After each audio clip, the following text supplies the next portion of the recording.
नमस्कार, मैं शुभंकर मिश्रा। आज हम बात करने जा रहे हैं एक ऐसी खबर की जिसने पूरी दुनिया में तहलका मचा दिया है। यह वो ऐतिहासिक पल है जिसका इंतजार भारत को दशकों से था। न्यूयॉर्क में यूनाइटेड नेशंस जनरल असेंबली के मंच पर भारत ने ऐसा परचम लहराया कि 193 देशों में से 146 से ज्यादा देश भारत के साथ खड़े हो गए। यह कोई साधारण घटना नहीं थी, बल्कि भारत के वैश्विक इतिहास का वो सुनहरा पन्ना है जो आने वाले समय में विश्व की राजनीति और ताकत का समीकरण बदल देगा। और हां, अगर आप यहां तक सुन चुके हैं तो बस एक सेकंड निकालकर इस वीडियो को लाइक कर दीजिए, चैनल को सब्सक्राइब कर लीजिए और कमेंट बॉक्स में लिख दीजिए जय हिंद, जय भारत, क्योंकि आपका सपोर्ट ही हमें ऐसी खबरें लाने की ताकत देता है। दोस्तों, बात उस पल की है जब यूनाइटेड नेशंस के हॉल में हर तरफ भारत भारत की गूंज थी। भारत ने संयुक्त राष्ट्र सुरक्षा परिषद अनस्की में स्थायी सदस्यता और वीटो पावर के लिए बिल पेश किया और यह बिल भारी बहुमत से पास हो गया। 146 देशों ने भारत के पक्ष में वोट दिया। सोचिए, 193 देशों में से इतने सारे देश जब भारत के साथ खड़े हों तो उस हॉल का माहौल कैसा होगा। हर कोने में भारत की कूटनीति की ताकत, भारतीय नेतृत्व का दम और भारत का गौरव महसूस हो रहा था। यह वो पल था जिसने हर भारतीय का सीना गर्व से चौड़ा कर दिया। लेकिन दोस्तों, इस जीत की कहानी सिर्फ वोटिंग तक सीमित नहीं थी। असली खेल तो तब शुरू हुआ जब भारत के विदेश मंत्री डॉ. जयशंकर और भारतीय प्रतिनिधियों ने अन्न के मंच पर भाषण दिया। उन्होंने दुनिया को साफ साफ बता दिया कि भारत सिर्फ अपने लिए नहीं, बल्कि अफ्रीका, एशिया और तमाम विकासशील देशों की आवाज है। यही भारत की असली ताकत है। European union, Australia, Africa, south America, हर कोई भारत के समर्थन में खड़ा था। यह नजारा किसी बॉलीवुड फिल्म के क्लाइमैक्स सीन से कम नहीं था। हर कहानी में कुछ विरोधी भी होते हैं और यहां भी ऐसा ही हुआ। तुर्की और सऊदी अरब ने इस बिल का विरोध किया। तुर्की के प्रतिनिधि तो गुस्से में बिल की कॉपी फाड़ने और टेबल थपथपाने तक पहुंच गए, लेकिन उनकी आवाज इतनी कमजोर थी कि हॉल में कोई सुनने वाला नहीं था। पूरा हॉल भारत के समर्थन में तालियों की गड़गड़ाहट से गूंज रहा था। सऊदी अरब भी चुपचाप बैठा रहा। लेकिन दोस्तों, इस कहानी का सबसे बड़ा ट्विस्ट था चीन। वही चीन जो दशकों से भारत का विरोध करता रहा, इस बार भारत के पक्ष में खड़ा हो गया। चीन ने साफ कहा, भारत एशिया की आवाज है और भारत के बिना संयुक्त राष्ट्र अधूरा है। सोचिए, अगर भारत का विरोधी देश आज समर्थन में खड़ा हो जाए तो यह कितना बड़ा बदलाव है।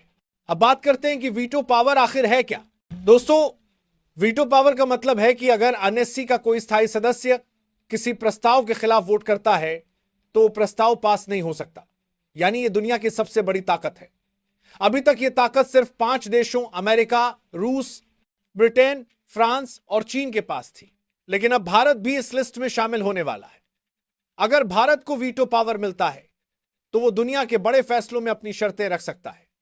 चाहे बात तेल और गैस के सौदों की हो, व्यापारिक नीतियों की हो या फिर सुरक्षा से जुड़े मुद्दों की, भारत अब वैश्विक मंच पर बड़ा खिलाड़ी बन सकता है। अब जरा तुर्की और सऊदी अरब की बौखलाहट की बात करते हैं। जब भारत का बिल पास हुआ तो तुर्की इतना गुस्से में था कि उसने भारत के युद्धपोत इंस्त्रिखंड के खिलाफ धमकी देने की कोशिश की, लेकिन भारत ने अंतर्राष्ट्रीय नियमों का हवाला देकर तुर्की की इस हरकत को अन्न में उजागर कर दिया। नतीजा, पूरी दुनिया ने तुर्की की हंसी उड़ाई। सऊदी अरब भी हाल ही में भारत के खिलाफ बयानबाजी कर रहा था, लेकिन उस दिन 146 देशों की तालियों की गड़गड़ाहट सुनकर वो चुप हो गया। इससे साफ है कि भारत अब सैन्य, आर्थिक और कूटनीतिक मोर्चों पर इतना ताकतवर हो गया है कि कोई भी देश उसे आसानी से चुनौती नहीं दे सकता। अब बात करते हैं अमेरिका और रूस की। अमेरिका पहले भारत के खिलाफ ट्रेड वॉर और व्यापारिक दबाव डालने की कोशिश करता था, लेकिन भारत की बढ़ती ताकत और वैश्विक समर्थन देखकर अब वो भी भारत के पक्ष में आ गया है। रूस तो भारत का पुराना दोस्त है जो हमेशा भारत को सपोर्ट करता रहा है। रूस बार बार कहता रहा कि भारत को एनएससी में स्थायी सदस्यता मिलनी चाहिए।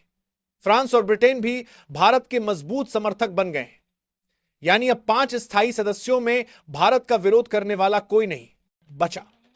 दोस्तों, भारत का प्रभाव अब सिर्फ एशिया तक सीमित नहीं है। भारत अब तेल, गैस और वैश्विक व्यापार में अपनी रणनीति तय कर सकता है। उदाहरण के लिए, हाल ही में भारत ने सऊदी अरब के खिलाफ एक बिल पास कराया जिसमें उसे कुछ प्रतिबंधों का सामना करना पड़ सकता है। इस बिल को 128 देशों का समर्थन मिला। अगर यह बिल लागू होता है तो सऊदी अरब की आर्थिक ताकत को बड़ा झटका लगेगा। इसके अलावा दक्षिण पूर्व एशिया और अफ्रीका के देश अब भारत को अपनी आवाज मानते हैं।